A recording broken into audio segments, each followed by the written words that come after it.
తాళాలు తీసుకో. అడిగినావా? అడిగినా చెప్పినాడు.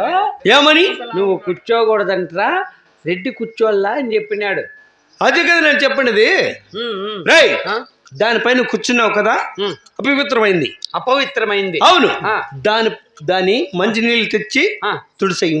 నీళ్ళు తెచ్చి తుడిచేది ఎట్లా? నీళ్ళు తెచ్చి కడుగు. కడగల్లా?